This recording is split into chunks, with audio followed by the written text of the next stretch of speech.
porque en el refugio corremos el telón para charlar de teatro.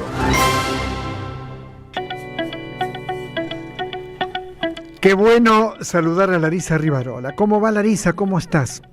Qué bueno saludar a Osvaldo Quiroga. Muy bien, muy bien. Salió bien, podemos hacer un número vivo, ¿viste? Por supuesto. ¿Viste esos payasos? El payaso blanco y el otro. Claro. Entonces sería La Bella y la Bestia, más o menos. La génesis del Teatro Nacional. Claro. Larisa, me contaron que estás de congreso, ¿puede ser? Estoy de congreso porque no quiero ser menos que Ulises Rodríguez, que habla de festivales. Claro. Entonces dije, vamos a hablar de congresos. Dale. No, es un buen momento, casi ya pasando mitad del año, me parece hacer una especie para mí de resumen y de síntesis de lo que tiene que ver con la cultura, el teatro y varias cuestiones vinculadas a eso, en relación con las políticas del gobierno nacional. ¿Y por qué digo esto?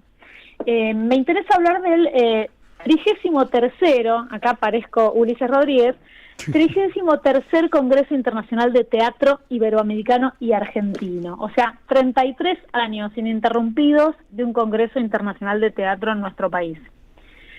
Esto me parecía muy súper importante. Es un congreso que se organiza en el marco de la Facultad de Filosofía y Letras de la UBA.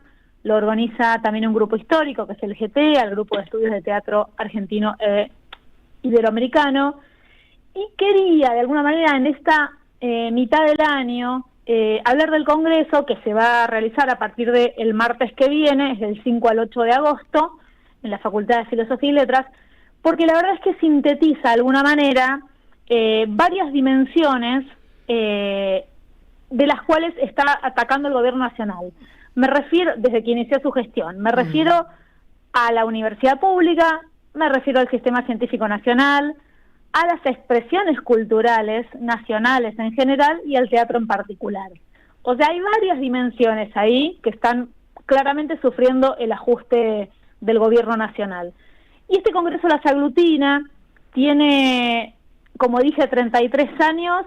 Me parece, fue fundado en su momento, comenzó su origen por el profesor Osvaldo Pelletieri, que falleció ya hace varios años, pero me parece interesante, dentro de un equipo de investigación que sigue desarrollándose, que está formado además por investigadores del Sistema Científico Nacional, por becarios, investigadores de CONICET, por docentes de la universidad pública, de la universidad de carreras de grado, de carrera también de la escuela media, o sea, retoma, digamos, de alguna manera, aglutina varias comunidades. El Congreso en sí reflexiona, como todos los años, en términos de teóricos y también sobre la praxis teatral, con un eje central que es, me parece, el eje además histórico del equipo y de este Congreso, que es tener una perspectiva crítica e histórica de la investigación teatral.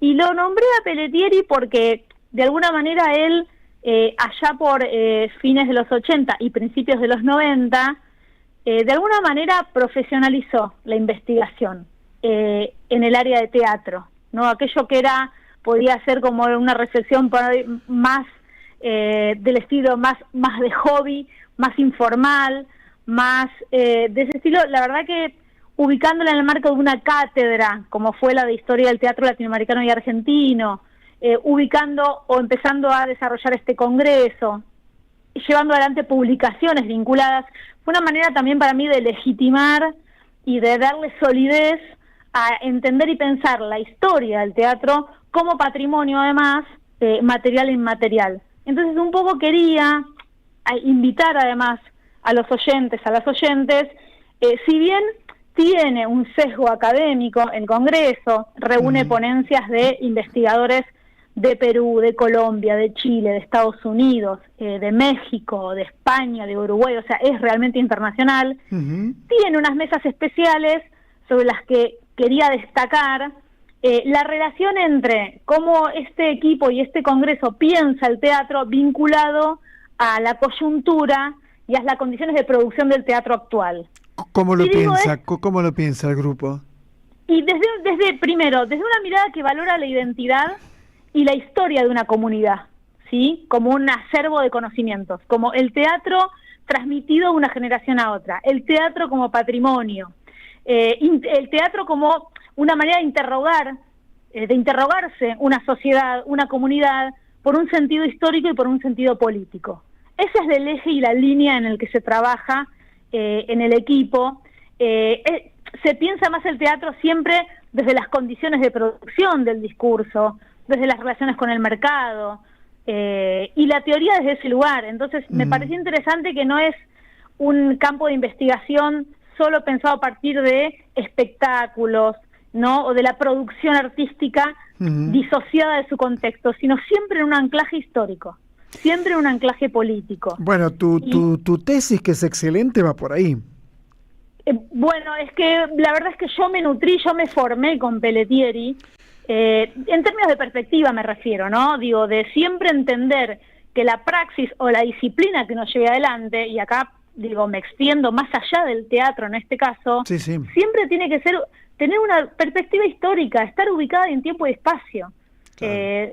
Si no, es imposible, digamos, entender en un sentido amplio qué significa eso en el marco de una sociedad, en relaciones de poder, en relaciones de producción. O sea, si no, estamos hablando en un punto casi en el vacío. Y en ese sentido quería dar como una referencia, porque todas las actividades del Congreso son abiertas al público en general, son gratuitas, se realizan en la sede de Filosofía y Letras, que queda en la calle 25 de Mayo, esquina Perón, ahí en Microcentro.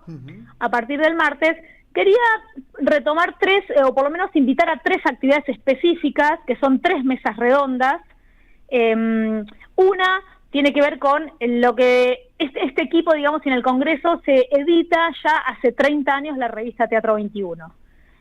Hay una mesa redonda sobre qué significó hace 30 años y durante 30 años ininterrumpidamente editar y publicar una revista académica vinculada a la divulgación y al análisis y a la crítica teatral. ¿Cómo se consigue esa revista? Mira, la revista ahora, por suerte, está online. Si uno entra en la página de la Facultad de Filosofía y Letras, hay una sección de revistas académicas y está la revista Teatro 21, que es digital y sale una vez por año. Y se puede leer y descargar en PDF, la edición es hermosa, porque obviamente dejó de salir en papel ya hace varios años, a partir de los múltiples recortes presupuestarios que ha sufrido no solo la universidad, sino el país, digo, ¿no? No voy a ser tan específica, pero bueno, es una revista que se sigue editando, sigue teniendo la misma calidad, y llevar adelante este tipo de proyectos que sin interrupción, con las particularidades económicas y presupuestarias de nuestro país, me parece que merecía una mesa. Esta mesa se hace el martes 5 de agosto a las 12 del mediodía. Martes 5 de agosto, 12 del mediodía. A las 12 del mediodía, en 25 de mayo, 2:21. No, y me gusta mucho que lo traigas a Pelletieri, aquí digo al recuerdo, ¿no? Porque yo lo conocí, lo traté, yo era crítico del diario La Nación, y no tenía un conocimiento fluido con el sainete, y él me abrió muchísimo esa puerta para que yo comprendiera un género que qué sé yo, que no terminaba de, no sé si la palabra no es entenderlo, no terminaba de captar la esencia del sainete, y Pelletieri me abrió un camino ahí. Sí, creo que esto que vos decís de no es que uno no lo entiende, sino entender la complejidad, y en perspectiva histórica, la significación en la historia de nuestro teatro del sainete, con el contexto social que lo referencia. No habría grotesco criollo sin sainete. El sainete, el grotesco criollo es la interiorización del sainete. En algún punto es eso. Ahí hay una metodología también que él me parece que pudo desarrollar, que para mí es además para mí y para todos, digo, es un paradigma de investigación, que es cómo entender esas formas teatrales en perspectiva histórica, ¿no? Claro, y ubicar que es la manera de entenderlas. Exactamente, obviamente, como una evolución de las formas, pero en un contexto. Exactamente. Así que sí, totalmente, muy interesante. Bueno, y en ese sentido hay el martes, me voy a saltear un poco, pero no importa, se va a entender, el viernes 8 de agosto hay una mesa de homenaje a Osvaldo Pelletieri a las 7:30 de la tarde. Qué bueno. ¿Qué tiene que ver con entender esto, no? ¿Qué significó profesionalizar la investigación teatral? a lo que se sumó, digo, creó una maestría en teatro y cine latinoamericano y argentino, digamos, como revalorizar nuestra condición de producción desde lo nacional e incluso desde lo regional, propia, ¿no? Excelente. Así que desde ese lugar me parece importante, y algo en lo que quiero cerrar, que me parece muy importante en este momento, una mesa sobre la Ley Nacional de Teatro, y qué pasa con el decreto 345. Que tanto costó, ¿no? La ley. Y bueno, esta mesa, señor, justamente, este señor, por llamarlo de alguna manera, ¿no? El presidente la destruyó. O sea, está suspendida. Creo que tiene que ver, totalmente, creo que tiene que ver eso con, bueno, la complejidad que significa el decreto 70/2023, que significa que la Corte Suprema no siga sin tratarlo, y qué significa en términos generales, además, para el campo cultural y para el campo teatral, el desarme de alguna manera, la deconstrucción de alguna manera del Instituto Nacional del Teatro. Te mando un fuerte abrazo, no tengo más tiempo, pero... Están invitados entonces, y te mando un abrazo grande, Walter. Era Larisa Rivarola, excelente como siempre, 23:44, gracias Raúl desde Córdoba. Buenas noches, me dice, gran programa, muchas gracias Raúl.